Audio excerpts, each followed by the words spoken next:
Sementara itu, saudara, dipotong hampir 200 miliar untuk pemerintah Kota Banda Aceh oleh pemerintah diprediksi dapat mengganggu anggaran kerja hingga gaji para pegawai P3K di Kota Banda Aceh.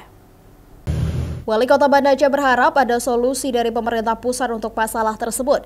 Wali Kota Banda Aceh juga berencana akan menghadap langsung ke pemerintah pusat untuk masalah tersebut dan meminta tambahan anggaran agar roda pemerintahan terus berjalan seperti biasanya dan tidak terkendala keuangan seperti gaji para pegawai. Selain itu, seluruh dinas terkait di Banda Aceh juga diharapkan untuk menjemput bola ke pemerintah pusat dengan program-program yang ditawarkan, hingga anggaran yang ada tidak terganggu birokrasi pemerintahan dan pembangunan di Banda Aceh tetap berjalan.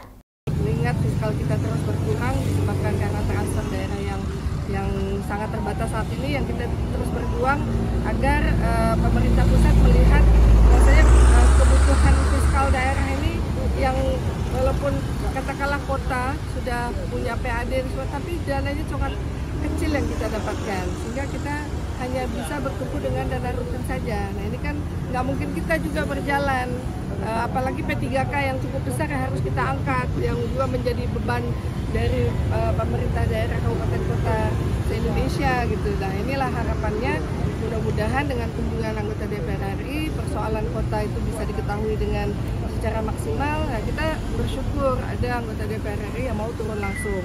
Pemotongan transfer ke daerah oleh pemerintah pusat ke Banda Aceh pada tahun depan diharapkan bisa ditinjau kembali. Skema lain juga sedang dikaji oleh pemerintah Kota Banda Aceh untuk tahun depan. Syahril, Kompas TV, Banda Aceh.